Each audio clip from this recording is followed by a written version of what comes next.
In the late 14th century, the Catholic Church found itself facing a crisis so extraordinary that, for a time, multiple men simultaneously claimed to be the one true pope. Kings and kingdoms were forced to choose sides. Europe divided itself along political and religious lines. Rival courts denounced one another as frauds and heretics, while ordinary believers were left to wonder which leader, if any, truly spoke for the Church. What began as a disputed election soon became one of the greatest institutional crises in medieval European history, lasting nearly 40 years and permanently weakening the authority of the papacy across the continent. The Western Schism is a fascinating example of how even the most powerful institutions can fracture under the pressure of politics, ambition, and uncertainty, and how quickly questions of legitimacy can spiral into chaos when no one can agree on who should lead. The article I'd like to read today will explore the origins, rival claimants, political struggles, and eventual resolution of the Western, Papal, or Great Occidental Schism. The Western Schism, also known as the Papal Schism, the Great Occidental Schism, the Schism of 1378, or the Great Schism, Latin, Magnum Schisma Occidentale, Ecclesiae Occidentalis Schisma, was a split within the Catholic Church lasting from September 20th, 1378 to November 11th, 1417, in which bishops residing in Rome and Avignon simultaneously claimed to be the true pope and were eventually joined by a line of Pisan claimants in 1409. The event was driven by international rivalries, personalities, and political allegiances, with the Avignon Papacy in particular being closely tied to the French monarchy. The papacy had resided in Avignon since 1309, but Pope Gregory XI returned to Rome in 1377. The Catholic Church split in September 1378, when, following Gregory XI's death and Urban VI's subsequent election, a group of French cardinals declared his election invalid and elected Clement VII, who claimed to be the true pope. As Roman claimant, Urban VI was succeeded by Boniface IX, Innocent VII, and Gregory XII. Clement VII was succeeded as Avignon claimant by Benedict XIII. Following several attempts at reconciliation, the Council of Pisa, 1409, declared that both Gregory XII and Benedict XIII were illegitimate and elected a third purported pope, Alexander V. The schism was finally resolved when Alexander V's successor as Pisan claimant, Antipope John XXII, called the Council of Constance, 1414 to 1418. The council arranged for the renunciation of both Roman Pope Gregory XII and Pisan Antipope John XXII. The Avignon Antipope Benedict XIII was excommunicated, while Pope Martin V was elected and reigned from Rome. The split is sometimes referred to as the Great Schism, although this term is usually reserved for the East. West Schism of 1054 between the churches remaining in communion with the See of Rome and those remaining with the Eastern Orthodox Church. History. Under pressure from Philip IV of France, the papacy had, since 1309, resided in Avignon, a papal enclave surrounded by France. Initiated by Pope Clement V, the Avignon papacy had developed a reputation for corruption that estranged much of Western Christendom. This reputation was attributed to perceptions of strong French influence, the papal curia's efforts to extend its powers of patronage, and attempts to increase its revenues. The last Avignon pope, Gregory XI, at the entreaty of relatives, friends, and his retinue, decided to return to Rome on January 17, 1377. Gregory, however, announced his intention to reverse his decision and return to Avignon just after the Easter celebrations of 1378. Before he could return to Avignon, Gregory XI died in the Vatican Palace on March 27, 1378. The Romans put into operation a plan to use intimidation and violence, impressio et metus, to ensure the election of a Roman pope. The pope and his curia had returned to Rome after 70 years in Avignon, and the Romans were prepared to do everything in their power to keep them there. On April 8, 1378, the cardinals elected Bartolomeo Prignano, the Archbishop of Bari, as Pope Urban VI. Two popes. The majority of the cardinals who had elected Urban VI quickly regretted their decision and removed themselves to Anagni.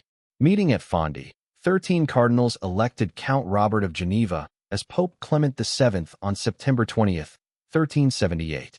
The dissident cardinals argued that the election of Urban VI was invalid because it had been out of fear of the rioting Roman crowds. Unable to maintain himself in Anagni, and following the defeat of his forces at the Battle of Marino, Clement VII fled to Naples, which was ruled by one of his supporters, Queen Joanna I of Naples. Despite being met regally by Joanna, Clement was met with the populace chanting Viva Papa Urbano, long live Pope Urban, and Moia el Anticristo, death to the Antichrist, which convinced him to leave. He took a ship to Avignon and re-established the papal court there. Charles V of France, who seems to have been irked beforehand by the choice of the Roman pontiff, soon became his greatest protector. Besides France, Clement eventually succeeded in winning to his cause Castile, Aragon, Navarre, Poland, Lithuania, Hungary, Scotland, and most of Italy besides Naples and Savoy. Years later, Owain Glyndwr's rebellion in Wales also recognized the Avignon antipope Benedict XIII. John I of Portugal, the founder of the House of Avish, who took the throne with English support, signed the Treaty of Windsor in 1386 and firmly sided with Urban VI. Unlike their relatives, the Angevin kings of Hungary, Louis I and Mary, supported Rome. Joanna I of Naples, who sided with Clement VII, was deposed and replaced by Charles III in 1381. Charles III would later take the throne of Hungary from Mary and her husband Sigismund. For this, she was excommunicated by Urban VI. Consequences. In the intense partisanship that was characteristic of the Middle Ages, the schism engendered a fanatical hatred noted by Johann Huizinga. When the town of Bruges went over to the obedience of Avignon, a great number of people left to follow their trade in a city of urbanist allegiance. In the 1382, the Oriflamme, which might only be unfurled in a holy cause, was taken up against the Flemings because they were urbanists, that is, infidels. Sustained by such national and factional rivalries, the schism continued after the deaths of both Urban VI in 1389 and Clement VII in 1394. Boniface IX was crowned in Rome in 1389, and Benedict XIII, who was elected against the wishes of Charles VI of France, reigned in Avignon from 1394.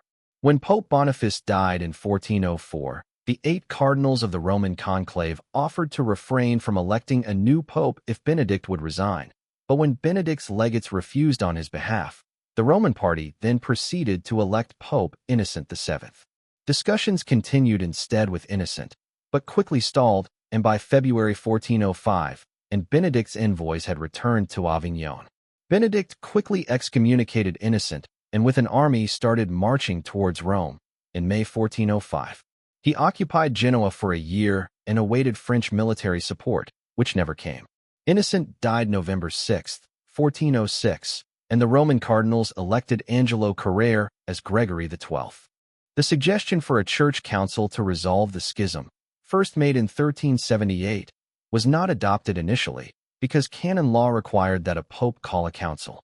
Eventually, theologians like Pierre d'Ailly and Jean Gerson adopted arguments that permitted the church to call a council to resolve this issue, while Francesco Zabarella argued that a council could only be convoked by an emperor. 3 popes, Benedict and Gregory, agreed to abdicate their respective papacies in December 1406. However, Benedict stated that he wanted to negotiate a solution first. Gregory sent an ambassador to the St. Victor Abbey in Marseille, where Benedict was staying. On the other hand, Gregory preferred Savona, and Benedict concurred. They balked at the last moment, and both groups of cardinals abandoned their preferred leaders. The Council of Pisa met in 1409 under the auspices of the cardinals to try solving the dispute. At the 15th session, on June 5, 1409, the Council of Pisa attempted to depose both the Roman Pope and Avignon antipope as schismatical, heretical, perjured, and scandalous, but proceeded to inflame the problem even further by electing Peter Filargi, the Cardinal Archbishop of Milan, as Alexander V. He reigned briefly in Pisa from June 26, 1409, to his death in 1410, when he was succeeded by Baldassare Casa as John XXI, who achieved limited support. Council of Constance. In 1414, Council of Constance was convened by the Pisan Pope John XXI to resolve the schism once and for all. The council was also endorsed by the Roman Pope Gregory XII, giving it greater legitimacy. On April 6, 1415, the council issued Haec Sancta, stating that the council is the Church's highest governing body and has the authority to remove popes. Haec Sancta is today considered invalid by the Catholic Church, on the basis that Gregory XII was the legitimate pope at the time and the decree was passed by the council in a session before his confirmation. Further, since it was not used to remove him, it was not actually used to remove the pope. The council, advised by the theologian Jean Gerson, secured the resignation of Gregory XII and the detention and removal of John XXI. The Avignon antipope Benedict XIII, who refused to step down, was excommunicated on July 27, 1417, having lost all his supporters in the process. The council elected Pope Martin V in 1417, essentially ending the schism. Benedict XIII, recognized by King Martin of Aragon in 1397, chose to ignore pleas for his resignation. Benedict died May 23, 1423. To succeed him, three cardinals elected Gil Sanchez Muñoz y Carbon as Clement VIII. Clement VIII resigned in 1429 and recognized Martin V. Aftermath. Conciliarism gained impetus due to the schism. This new reformist movement held that a general council is superior to the pope on the strength of its capability to resolve ecclesiastical issues. Theorists such as Jean Gerson explained that the priests and the church itself are the sources of the papal power and, thus, the church should be able to correct, punish, and, if necessary, depose a pope. On January 18, 1460, Pope Pius II issued the bull Execrabilis, which forbade any attempt to appeal papal judgments by general councils. There was also a marked decline in discipline within the church. Scholars note that the Western Schism effectively eroded the church's authority and its capacity to proclaim the gospel. This dissension and loss of unity ultimately culminated in the Protestant Reformation of the 16th century. Official list of popes. For the next 5 centuries, the Catholic Church recognized the Roman popes as the legitimate line from 1378 to 1409, followed by the Pisan popes from 1409 to 1415. All Avignon popes after 1378 are considered to be antipopes. This recognition is reflected in the numbering of Popes Alexander VI, 7, and 8, who numbered themselves consecutively after their Pisan namesake Alexander V. The recognition of the Pisan popes made the continued legitimacy of the Roman Pope Gregory XII doubtful for 1409 to 1415. The Annuario Pontificio for 1860 listed the Pisan popes as true popes from 1409 to 1415, but it acknowledged that Gregory XII's reign ended in either 1409 or 1415. The Western Schism was, in practice, reinterpreted in 1958 when Angelo Giuseppe Roncalli chose to reuse the Ordinal Exii upon his election as Pope John XXI, citing 26 Johns of indisputable legitimacy. There had actually been 20 undisputed Johns due to antipopes and numbering errors. Although Roncalli's declaration of assuming the name specified that his decision was made apart from disputes about legitimacy, this passage was subsequently excised from the version appearing in the Acta Apostolici Sedis, and the Pisan popes Alexander V and John XXI have since been classified as antipopes by the Roman Curia. The reinterpretation is reflected in modern editions of the Annuario Pontificio, which extend Gregory XII's reign to 1415. The line of Roman popes is now retroactively recognized by the Catholic Church as the sole legitimate line during the Western Schism. However, Popes Alexander VI through 8 have not been renumbered, leaving a gap in the numbering sequence. According to John F. Broderick, 1987, doubt still shrouds the validity of the 3 rival lines of pontiffs during the 4 decades subsequent to the still disputed papal election of 1378. This makes suspect the credentials of the cardinals created by the Roman, Avignon, and Pisan claimants to the Apostolic See. Unity was finally restored without a definitive solution to the question, for the Council of Constance succeeded in terminating the Western Schism, not by declaring which of the 3 claimants was the rightful one, but by eliminating all of them by forcing their abdication or deposition, and then setting up a novel arrangement for choosing a new pope acceptable to all sides. To this day, the Church has never made any official, authoritative pronouncement about the papal lines of succession for this confusing period, nor has Martin V. or any of his successors.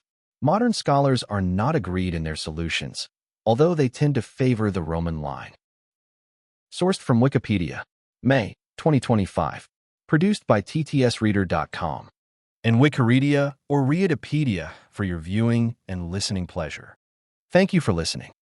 As always, please like the video, subscribe to the channels, and leave your recommendations in the comments. What would you like to learn about next?